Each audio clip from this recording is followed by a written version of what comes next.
concept behind the alkaline diet is about avoiding acid producing foods and prioritizing alkaline foods. So acidic foods would be meat, poultry, fish, dairy, eggs, grains, alcohol. Neutral would be natural fats, starches, and sugars.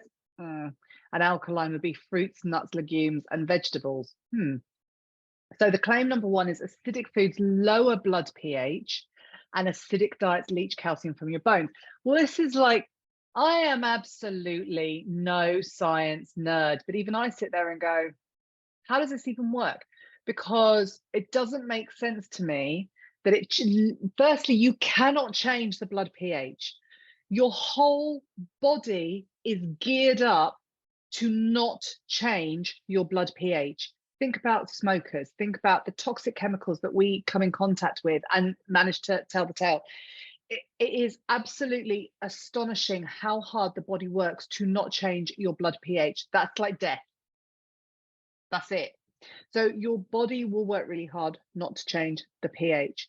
So acidic foods as well, it's really flawed, because what that probably means is, when I look at that list, apart from the grains, and actually with the alcohol too, they are foods that stimulate the acid in your stomach, literally I mean stomach, the one up here, not when people are talking about their intestines.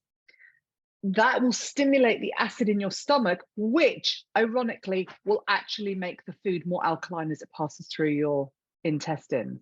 So it's incredibly flawed, and it's very, very reductionist in how it's looking at how the digestive system works.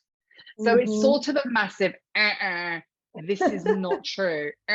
When you get someone who's been told, oh, I've got kidney stones, so I've been told to avoid eggs, and you start going, what? Oh, because of they're acidic. What? That doesn't make any sense. It just doesn't make any sense. But the alkaline diet did have a huge following, or still does, for a long time.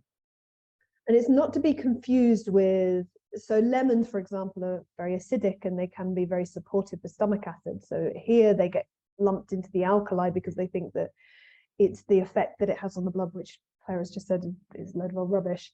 And so if you've got a client who is having, maybe they can have some apple cider vinegar or lemons first thing in the morning to be able to get the digestive acids working, because our stomach is more acidic, our small intestine is a little bit more alkali, our large intestine is a little bit more acidic. So again, this is the understanding of how the digestive system works.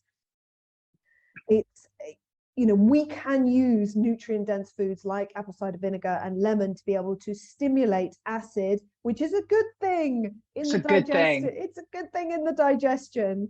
So when we're labeling foods as being bad because they are acidic, then I think we're really missing this opportunity to. And it doesn't even stimulate the acid in that way, because it's a hormone response in relation to the protein, which will stimulate things like betaine hydrochloride and like our actual stomach acids, but also our stomach enzymes.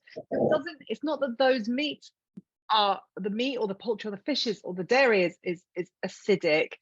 It's about what it stimulates, but we actually want those things being stimulated. That's our body working properly.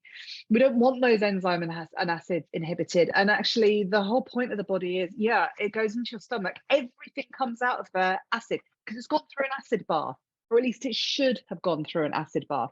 But then it goes into the small intestine and it gets alkaline. But everything goes through the stomach and comes out acidic. So it is really, really, really flawed.